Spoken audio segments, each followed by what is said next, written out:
What is going on, everybody? It is your boy, your man's Toothy Camel, back at it with another video, and today, why is that right here? And today we're going to be doing yet another toxic tier list ranking. Ooh, yeah.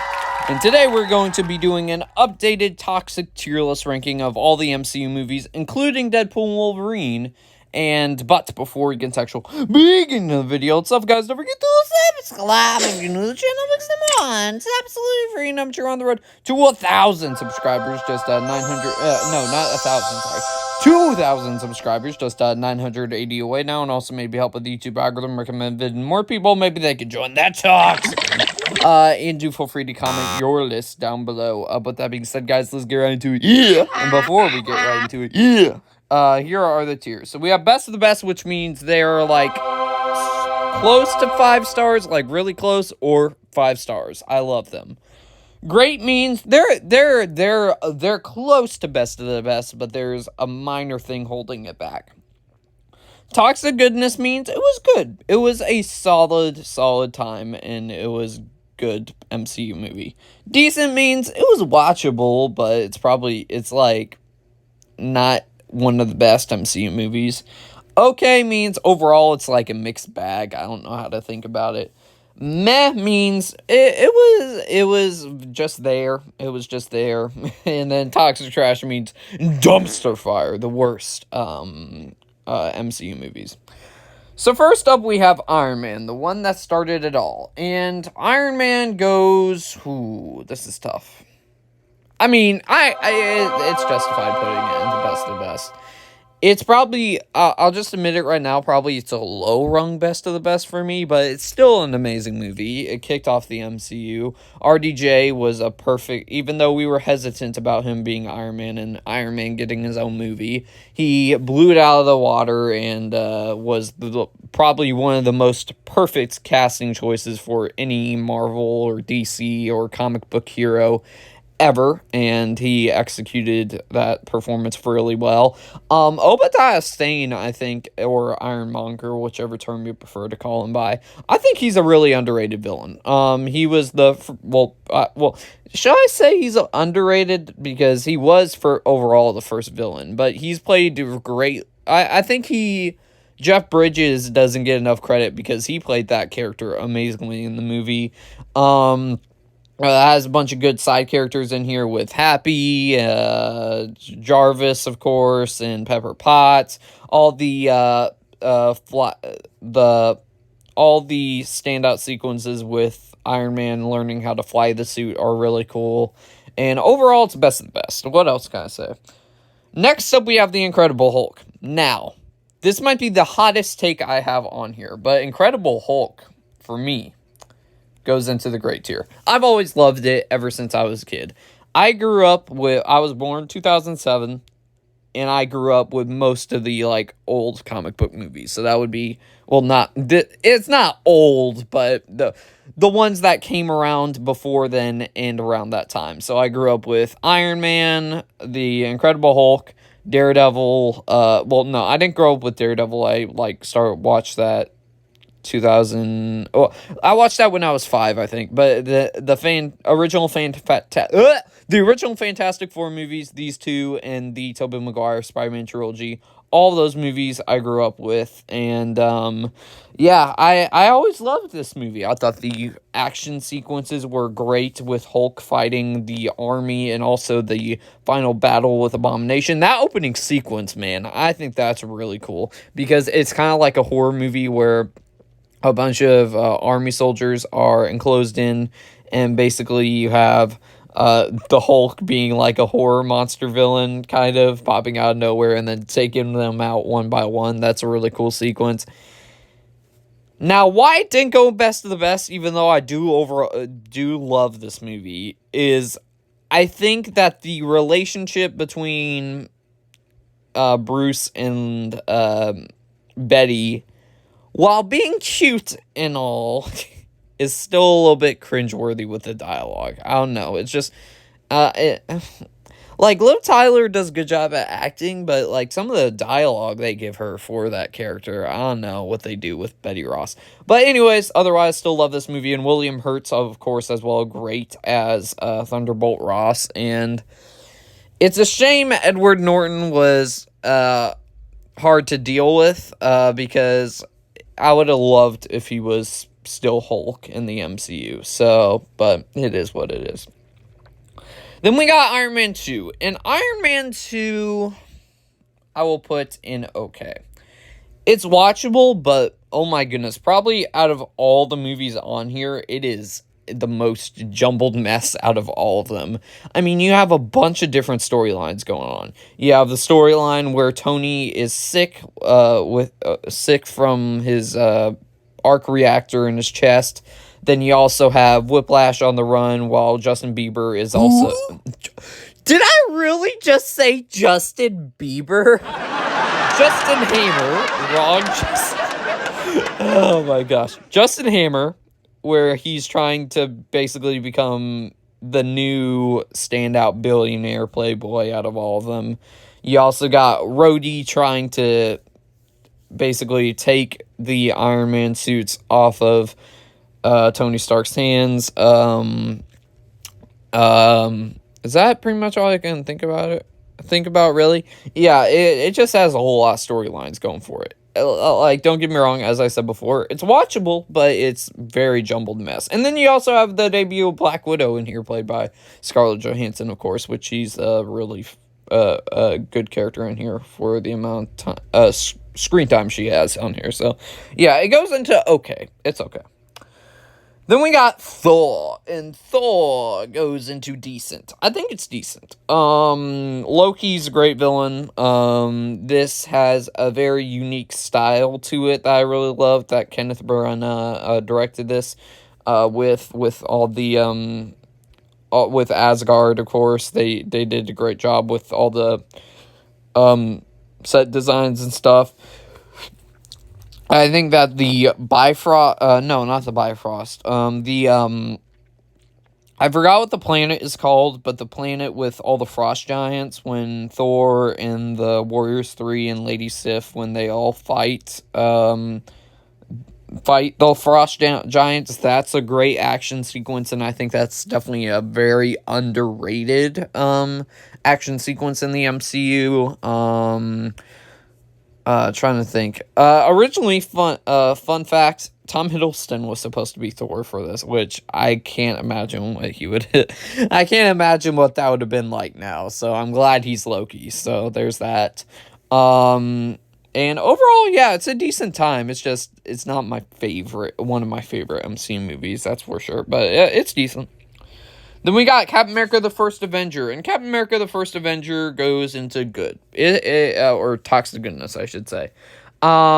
This was just an overall great origin story. The first, I would say, overall, like, the first half of the movie is done very well with this origin story. It's probably the best origin story out of all these. Well, probably, no, but the problem is, I don't think it follows well after the origin story, if that makes sense. Like, there's just something about it, I don't know. Some of the Red Skull stuff, even though Hugo Weaving does great as Red Skull, it just doesn't do a great job of following it up, I don't think. It's, like, decent, don't get me wrong, but it's not on the level of the first hour of the movie, so... yeah, there's that. So it goes into the toxic goodness category. It is good. Oh, good, yeah. Then we got the First Avengers. First Avengers goes right up into the great tier, at the top of the great tier. Why I didn't put it best of the best is because I think there's movies that I love more on. I think there's movies I love more on here than this. But this, actually, fun fact, is my first ever movie that I saw in the theaters. I didn't know what a movie theater was back then, so I went to go see it, and that was my first ever movie theater experience, and then probably, like, maybe a few days after that, or a week after that, I saw it a second time, and enjoyed it more the second time. And overall, it's just a fun time and a great way to introduce the Avengers as a team. All of them get their own standout moments. Loki, of course, another great villain. A great villain again, I should say. Hulk, Mark Ruffalo in here as Hulk was a good replacement for Edward Norton because, he didn't end up doing this one. But I still would have preferred if Edward Norton would have stayed, but it is what it is. The action sequences, again, are great in here, especially the Thor and Iron Man battle sequence is really fun in there. I'm trying to think of what other stuff happens in here. Yeah, overall, it's just a great movie. It's a great movie, and I think it was the first MCU movie to hit $1 billion, correct me if I'm wrong, so rightfully deserved, because it was a blast, so. Iron Man 3 goes into... What are you doing? Iron Man 3 goes into the toxic goodness category. I really enjoy Iron Man 3. Besides them retreading the plot of the person that was hurt by the hero and then he turns into a villain plotline that we've seen thousands of times, Riddler, Batman Forever, Syndrome from Incredibles. There's probably other ones I can think of, but I probably... even though he wasn't a villain for that long, Harry Osborn in Spider-Man 3, that's another option right there. And then Harry Osborn in Amazing Spider-Man 2, too, but that came out after this. But, but putting that besides, Aldrich Killian I actually think is a good villain. He's played really good by Guy Pearce in here, which I think he's a really underrated actor. He definitely played the role pretty well. This is one of my Christmas movie watches. I know that might be a little odd that this is a Christmas movie watch, but because I put it on because it takes place during Christmas and it has that Christmas feel to it, The final action sequence with all the Iron Man suits getting used to take down all these all the fire people, I guess that's what I'm gonna call them. I forgot what the actual term was called. And also I forgot to mention, yes, this is another negative, but it was a pretty funny gag, but still, it's just Ben Kingsley does phenomenal playing the Mandarin when he's supposed to look menacing, and then it's afterwards revealed where he's an actor, so... If they would have kept it that dark tone and let him actually be the Mandarin, probably ought to put this in great. But it's just that twist was just and then Rhodey as Iron Patriot's good in here too. And then also Harley's pretty fun character as well in here, played by Ty Simpkins, who would later be on the first Jurassic World movie. So yeah, that goes into the good tier, toxic goodness. Thor the Dark World. Thor the Dark World goes into okay. I think it's a little bit overhated. It's not bad. Well, some of the hot hate is justified, but there's some aspects in here that I like. Overall, the brother dynamic between Loki and Thor after what happened in Thor 1 and Avengers 1 in here, I thought was really well done throughout here, so... There's that. Also, there's aspects of the Dark Elves that I like. But Malekith, they didn't do a good job on, I must admit. Even because Malekith is a pretty decent and underrated villain in the comics, but this one, they didn't do him that well. The dark feel to it, I really enjoy. I feel Asgard in here is downgraded compared to what they did with the first movie. I don't know. It just feels as if you can definitely tell it's on a green screen compared to the first movie. So, but yeah, Thor the Dark World, it's okay. It's okay. The brother dynamic between Loki and Thor carries. Captain America the Winter Soldier. Captain America the Winter Soldier goes easily in best of the best. I love Captain America the Winter Soldier.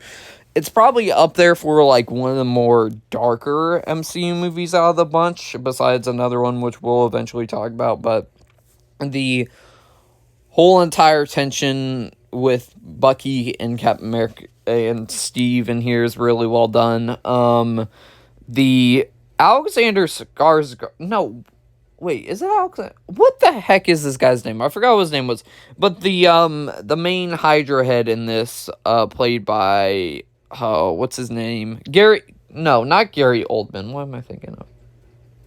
Why am I blanking out on his name? Okay, anyways.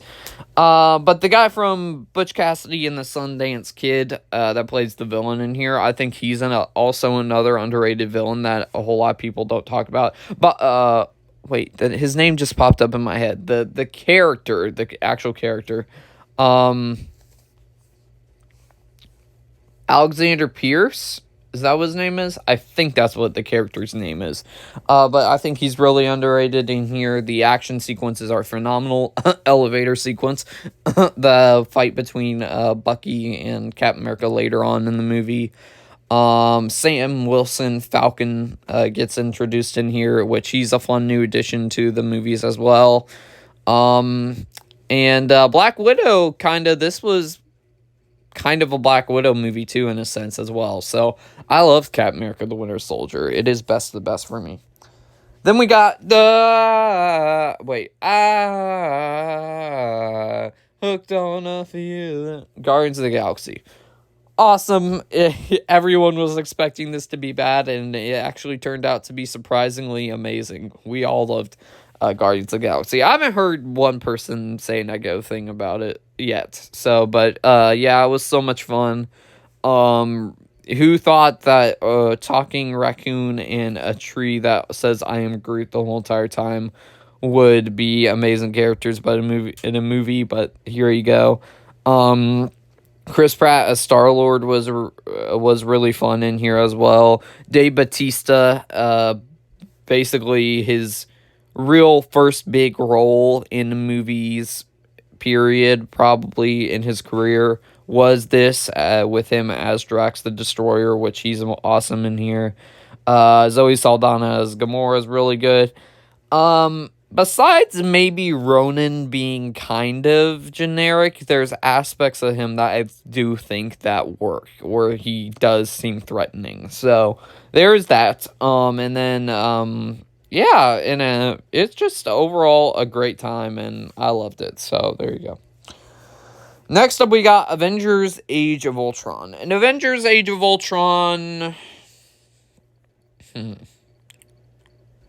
I'll put in at the top Toxicness. Why I won't put it higher, is because, again, it kind of feels like a jumbled mess. It's not as much of a jumbled mess as Iron Man 2 right here, but it does feel that way, where you have Ultron getting introduced, then you have Quicksilver and Scarlet Witch getting introduced, then you have Vision getting introduced, then you also have, for some odd reason, they kill off Quicksilver, which I never understood why they killed him off that early, because poor Aaron Taylor Johnson, man. Aaron Taylor Johnson actually, I think signed a multi-year deal with this, and yeah, that ended up not coming to fruition because they just killed him off right away and never used him again. I think they make Ultron a little too goofy. I wish they kept that seriousness with him, because I think James Spader was a perfect voice for Ultron, but they just make him a little bit too goofy a little bit later on in the movie. But otherwise, yeah, I like Avengers: Age of Ultron, so it goes there. Then we got Ant-Man, which very interesting photo that whoever made this tier list went with. It goes into Toxic Goodness tier. It was kind of like Guardians of the Galaxy too, which a whole lot of people were expecting nothing from this movie, and surprisingly, this movie was a lot of fun.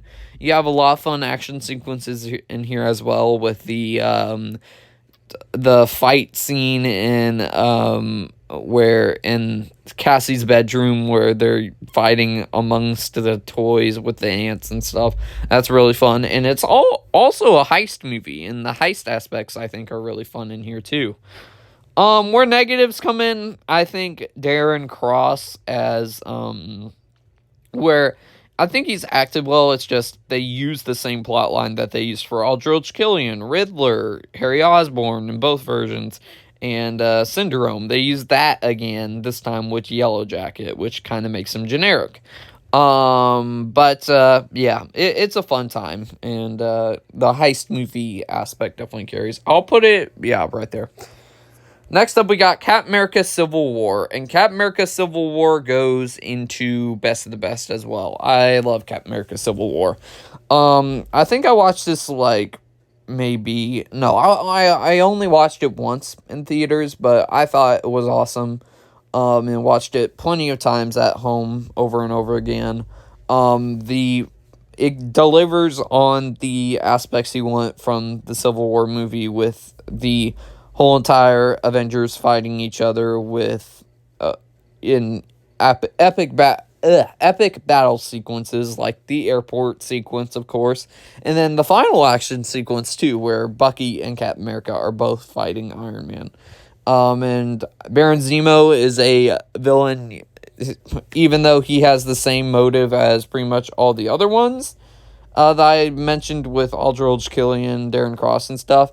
This one you kind of understand and you let it slide because you understand where he's coming from. So there's that. And yeah, that goes into the best of the best here. Next up, we got Doctor Strange. And Doctor Strange will go into... It'll go at the top of decent. There's parts of this movie that kind of feel reminiscent of Iron Man and also kind of feel generic. But otherwise, the movie looks beautiful with the whole entire mirror dimension sequences. It was really well done there. Caecilius, very generic villain, even though Maz Mikkelsen is playing him and he did a pretty decent job. He's still a generic villain. The Dormammu fight scene is pretty good. Well, even though it's not really a fight scene, but the dialogue scene was pretty good. Tilda Swinton is really great as the Ancient One in here. Chitwell L. Jofor is pretty decent as Mordo. Unfortunately, they never really followed up on that plot line, did they?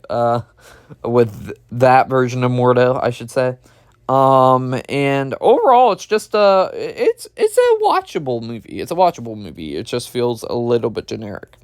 And Benedict Cumberbatch is amazing as Doctor Strange. Anyways, next up we have Guardians of the Galaxy Volume 2. And Guardians of the Galaxy Volume 2 goes into... Do I put it there or do I put it... Wait, where did it go? Okay, what? Okay. I'm going to put it top of Toxic Goodness. The only reason why it doesn't go into great or best of the best is because even though Kurt Russell does good as Ego and there's parts of him that do work, there's some that do not. I don't know. They make him too goofy. And again, kind of same thing with the Ultron issue. They make him a little bit too goofy, even though it is Kurt Russell after all. Also, I think this one, maybe they tried to do too much gags, but overall, it's still a watchable time, and all three of the Guardians of the Galaxy movies are solid. Spoiler alert for later in my video with the Guardians of the Galaxy 3.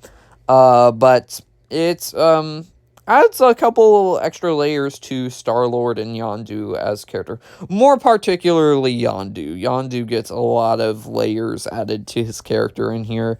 Rocket kind of gets some too. They do some slight layers to his character as well, and they do a good job on that. Baby Groot, of course, is very cute and all in here. The Ravagers, even though they're just side villains, they're all right. They're all right. They're just mostly there for side gags. The Ayesha and the I forgot what you would call that group, but Ayesha and the Gold People, that's what I'm gonna call them. Yeah, they were the weak link of the movie, probably. I don't know. I just don't like them in the movie, but otherwise, it's a good movie. Spider-Man Homecoming goes into the Toxic Goodness tier as well. I'll put it above Iron Man 3, probably. Yeah, I like that ranking right there. And then, yeah. Spider-Man Homecoming. Originally, I loved it a lot more because it was just Spider-Man in the MCU. But over time, since we got the sequels, Tom Holland, of course, does phenomenal as Spider-Man. I think all three of the Peters do a good job as Spider-Man in each of their movies. So there's that. Michael Keaton as Vulture is one of the probably, I would say, at least in the top 5 best MCU villains, or top 10. He's definitely up there. Michael Keaton proving that he can play a hero and a villain in this one with, of course, Vulture. Shocker was pretty mediocre. You could say it's a shocker that he was pretty mediocre. Ah, ha, ha, ha, ha. Yeah, I know, I'm terrible, sorry. Ned is a fun side character in here, played by Jacob Batalon. Zendaya, while not having a lot of screen time, I cannot speak. While not having a lot of screen time compared to her other future portrayals in the MCU with MJ, she still does pretty decent in here. The love interest storyline I never really connected with Liz and Peter, to be honest. So there's that. Yeah, it is a toxic goodness movie. I do like it. So it goes there. Next up, we got Thor Ragnarok. Okay, I said Thor Ragnarok. Thor Ragnarok goes into best of the best. It's so awesome. And it knows that it's very cheesy, but it still goes with it the whole entire time. This, maybe a little bit too goofy. Maybe, like, there's 2 jokes they could have taken out, but still, it's awesome. Chris Hemsworth does phenomenal as Thor in here again. The main score for this movie is awesome, where it's very video gamey. I really like that theme to it. Jeff Goldblum as Grandmaster is super funny in here. Jeff Goldblum being one of my favorite actors up there. He's definitely up there. He was very fun in here. Tessa Thompson as Valkyrie is really cool in here as well. Then you also have Hulk getting a lot of stuff to do in here, man. Probably this is kind of Hulk 2 in a sense, or Hulk and a half, I should say, because Hulk is a second main character in this, and he gets a couple stuff to do in here. Hela is a phenomenal villain and played phenomenally by Cate Blanchett, and Loki as well is funny in here too. So yeah, there's a lot of stuff to love about Thor: Love and Thunder. So it goes in not Thor: Love and Thunder, Thor Ragnarok into best of best. Next up, we have Black Panther. Wakanda Forever. Black Panther. This is tough. This is, as of right now, the highest rated MCU movie, I believe, on Rotten Tomatoes. I'll put it in toxic. I'll put it in toxic goodness. The only reason why I did not put it in decent is because Michael B. Jordan's performance as Killmonger is phenomenal, and he's definitely in the top 3 or top 5 best MCU villains in there. Gives a phenomenal performance, and I wish he would have gotten nominated for an Oscar because he did that phenomenal in that. Chadwick Boseman, rest in peace, of course. He does phenomenal in here as Black Panther as well. Adds some new side characters in here with why did I just blank out? Hello? Well, Shuri. Shuri's a new standout character, which she's used very well in here. Everett Ross gets a lot of fun things to do in here, which is pretty funny. M'Baku, the man-ape, is really is fun in here for the limited time you have on screen with him.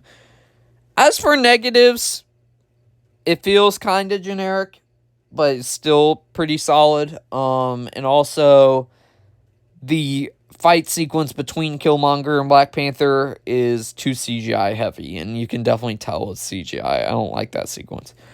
But otherwise, it is a good MCU movie. Can't go any higher than that, unfortunately. Next up, we have Avengers Infinity War. We know where it's going. No, you know where Avengers Infinity War is going. Avengers Infinity War going into best of the best.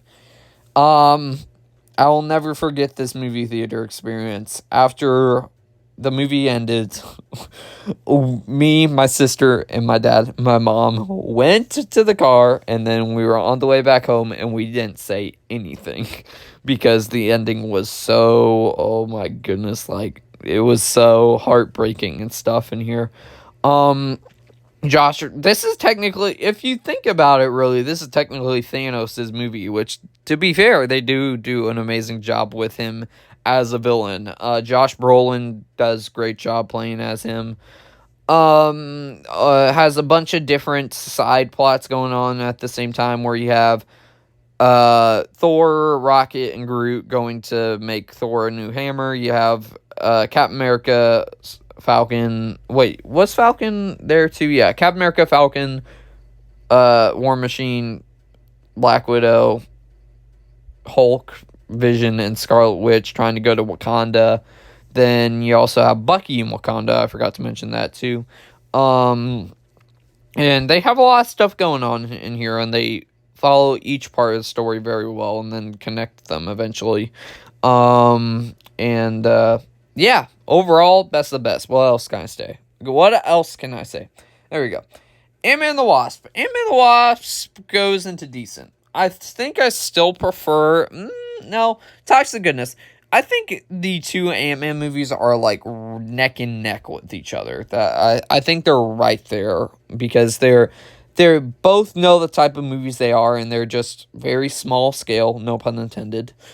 Heist movies, which they deliver in both of those aspects. So yeah, probably this one I would say had the weaker villains out of the two Ant-Man movies before Ant-Man and the Wasp: Quantumania came out. So there's that, but otherwise it's still a fun time. The bridge, the dock sequence with them trying to get the lab is really fun in there too, and yeah, it goes into Toxic Goodness.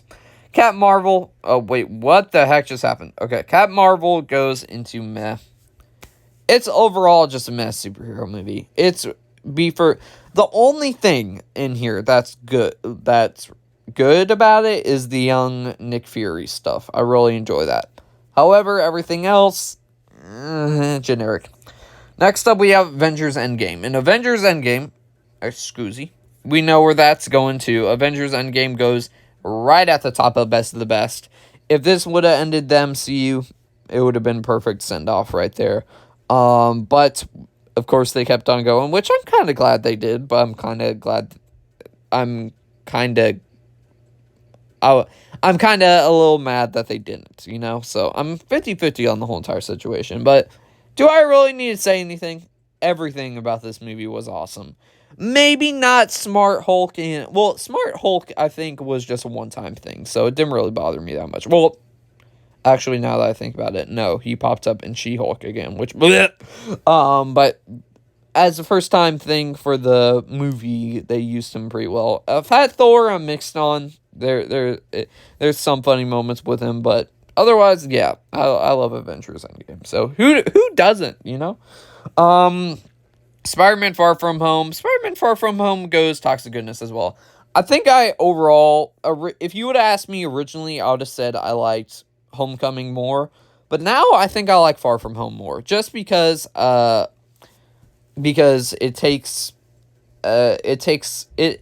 place in a different setting outside of the US of A and Europe. So, why am I blanking out? Mysterio is played greatly by Jake Gyllenhaal in here, and he delivers a goofy performance that's really fun.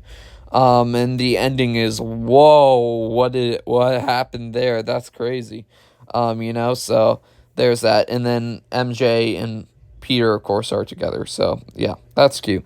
So yeah, it goes to Toxic Goodness. Yeah, there's that. Next up, we have Black Widow, and Black Widow is meh as well. I feel like, oh my gosh, I just realized people are going to think I think I know what people are going to think of my thing anyways. Don't get me wrong, Black Widow's used well in here. It's just, I hate what they do with Taskmaster. That sours me on the whole entire movie. It's very generic. There's parts where you can definitely tell it's green screen. Yelena Belova and Red Guardian are fun new additions to the MCU. And you know what? For that reason, I'll put it at the bottom of... No, I like it more than Thor the Dark World. I like it more than Thor the Dark World. So, I'll put it in the okay tier. I'm not putting it in meh, because I think there is some rewatch value to it. But it's just... It came a little bit too late as well. It should have been right after Civil War. But they didn't do that, of course, so... Shang-Chi Legend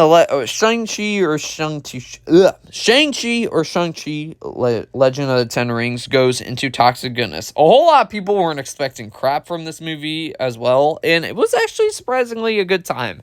Simu Liu, I'm pretty sure that's how you pronounce his name, is really good as Shang-Chi in here. Has also one of the most surprising movie villains out of the MCU. That's definitely up there in the top 10 with the actual Mandarin. They do a good job with him where you sympathize with him a lot throughout the movie. I enjoy a lot of the dragon stuff. It was funny that they brought Ben Kingsley back as Trevor. That was pretty fun. Aquafina, she's pretty funny in here as well. Hopefully we see Shang-Chi soon again. I'm pretty sure he's probably going to be in the next 2 new Avenger movies, probably. That's what they're going to do with him. But overall, and the action sequences in here are phenomenal, by the way. But, yeah, still kind of feels a little bit generic, but still good. It's good, you know. I'm going to be saying generic a lot, aren't I? Eternals, this should have been a TV series, but I've warmed up on it. Originally, I would have gave it a toxic trash, but I've warmed up on it. I think it is meh. It's way too long. I will admit, it's way too long, and this should have been a TV series instead of a movie. And also, some of the Eternals don't get as much spotlight as the others. Most importantly, probably Icarus, the Speed Girl, and... I forgot what the dude's name was, but the dude that's very techie are the only ones that really get a whole lot of spotlight. And they also try to... I don't know what they were doing with Sprite in this movie. I don't like what they did with her character in there, where I didn't really sympathize with her, so... But that goes into the next category. I've warmed up on it. I'm warmed up on it. Next up, we got Spider-Man No Way Home. We know where that's going. Wait, where did it go? Spider-Man No Way Home? Where are you?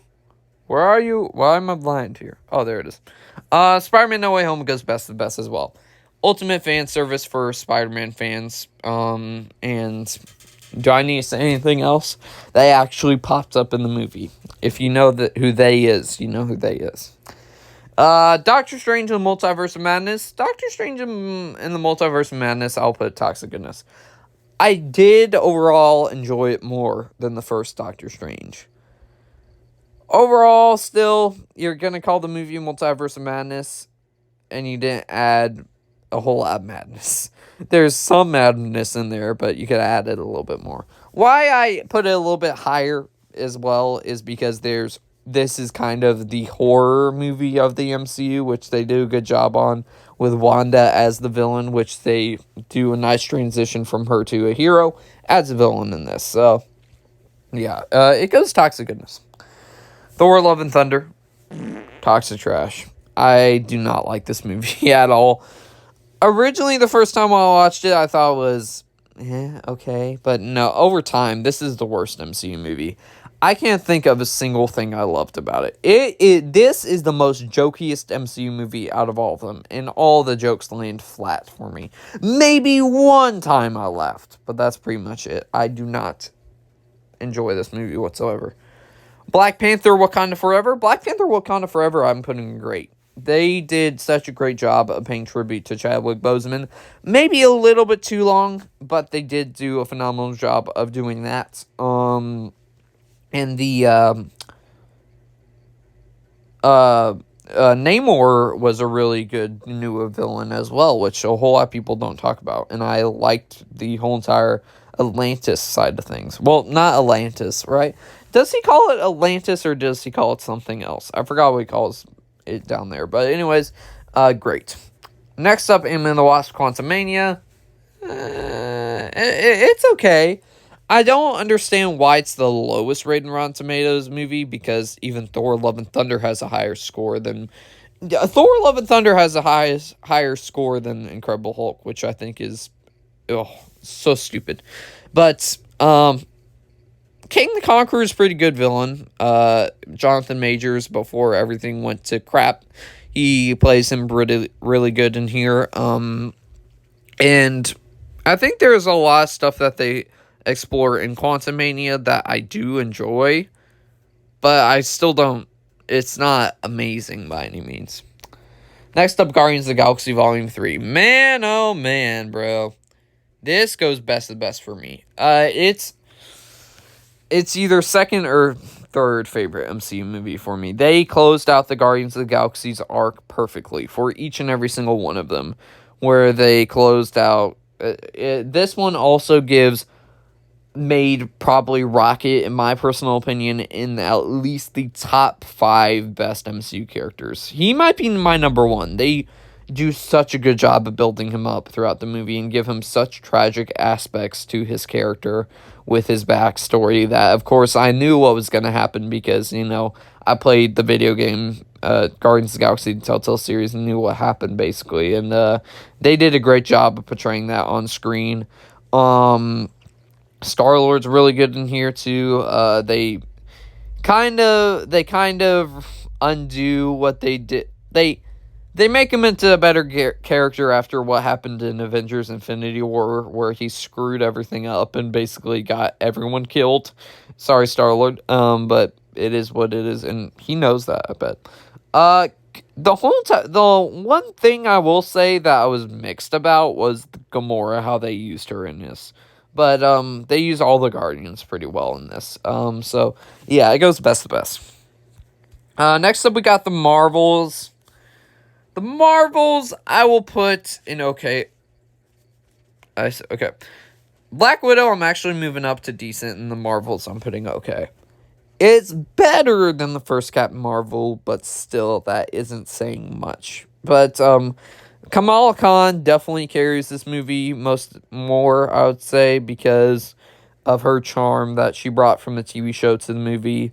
Captain Marvel, I think, is overall better in here than the first movie. They add some layers to her character, but otherwise it's not amazing depth or anything. Monica Rambeau, they also do some pretty decent stuff in here with her as well. And the post-credits scene's pretty cool, but otherwise, it's okay. And then we have the newest edition, Deadpool and Wolverine. And Deadpool and Wolverine goes right up into best of the best for me. I love this movie. The only thing I was mixed about was really the pacing. It didn't really take a second to breathe, but I think that definitely helped in its favor and didn't really... It definitely deserved the fast pace because that's what people wanted. They want to see all the cameos and stuff, so... and you get all the cameos and stuff in here. No spoilers here, but because there will be a spoiler review of Deadpool and Wolverine coming out later today, hopefully. So be on the lookout for that. But, cameos were awesome. The fight sequences, my goodness, the fight sequences in here were awesome. Particularly the opening sequence was so funny and so awesome. I loved it. I really loved Deadpool and Wolverine. And it's guaranteed to probably be in my top 5 or top 10 this year. I loved it. With that being said, guys, I hope y'all enjoyed this toxic tier list ranking of all these MCU movies ranked from worst to best. Be sure to let me know your list down below. And with that being said, guys, I'll see y'all next one, everybody.